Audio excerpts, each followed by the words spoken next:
Hello, wonderful humans.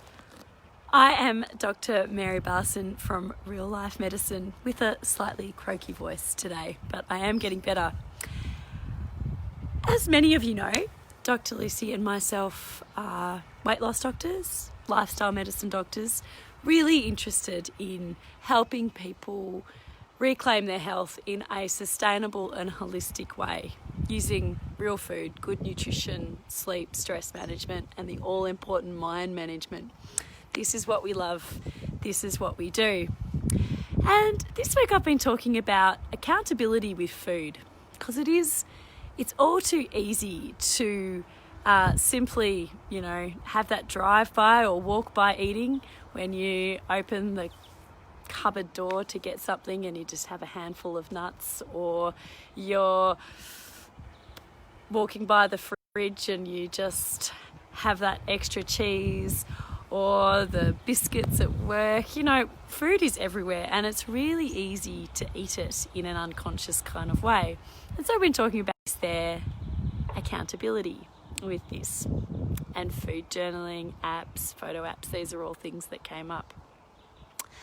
And the other thing is you want, especially eating low carb, real food, you need to know how many carbs you're eating.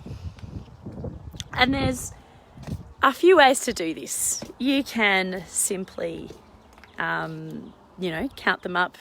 You can weigh your food and count it and look up how many carbs there are in 100 grams of broccoli, and you could add it up that way. You can use an app. Chronometer is a good one at the moment. It's probably my favourite at the moment.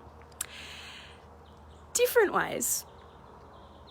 And another thing that is important to consider is measuring whether or not you're in nutritional ketosis. And I know that Dr. Lucy did a talk recently on this page about how you can measure if you're in ketosis. But going back to tracking your carbs or tracking your food in general, you don't really have to, but you can. I have got some patients, some clients who are really analytical, very mathsy, and they love to track, and that's what they want to do. My partner is incredible at this. He just has a great brain for maths, and he just knows how many fats, proteins, and carbs are in all the food that he eats. And when he doesn't do this all the time, but when he's in the mood to do it, he will weigh it, and he just keeps this mental tally in his mind. He doesn't even write it down, and he just knows exactly all his macros are, probably all his calories as well. If I tried to do that, my brain would probably melt. Hi guys, welcome. My brain would probably start dribbling out my ears if I attempted to keep that kind of mental arithmetic going on in my head. So if I'm going to track my carbs, I will use an app. And the one that I find at the moment, probably the best one out there, is Chronometer. I'm happy to learn, and I would love to hear if you guys are using different apps to count your carbs, and if you like them and why you like them. Always happy to learn. It's fiddly. There's really no way around it. I don't love using Chronometer. I only do it every now and again just to re-educate myself about how much carbs I am eating in a day, and just to remind myself. And it's a great thing to do at the start. You can see how quickly your carbs do add up with your vegetables and nuts and dairy products. That you don't, even at the start, you don't even have to do that. Really, another way to keep yourself on track is to focus on the quality of the food and what you're eating. And we teach this really fundamental skill to all of our clients and patients, and it's called build your plate.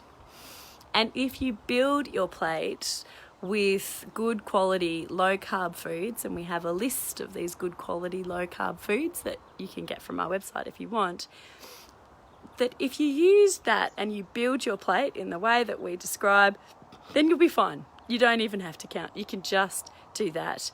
And that can be incredibly freeing for some people. Some people believe that if they want to go low carb, they're going to have to be obsessively counting every drop of milk that they consume and stabbing their finger 3 times a day to get their ketone readings.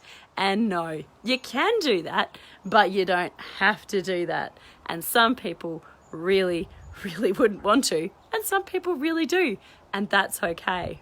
So briefly, I'll talk more about building a plate tomorrow because it is such an important skill. It's, for some people it can be life-changing, but it's really simple and basic. Basically, when we talk about build your plate, we want the protein, the basis of all your meals to be protein. Like, you know, and you don't have to measure it. We think, thank you guys, we think that about like a palm size protein, a bit more if you're hungry is all that you need. And then you add in your low carb veggies, and you can have, you know, you can have 1 to 2 cups of those, less if you feel like it, more if you feel like it. And then you add your fat, and you conceptually want to have about 1 to 2 tablespoons of fat. And spices, salt, make it delicious. And if you do that 2 to 3 times a day, you're pretty much on target.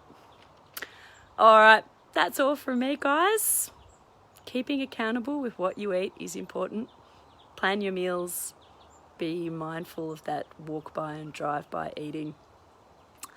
I'll see you guys tomorrow. Bye-bye.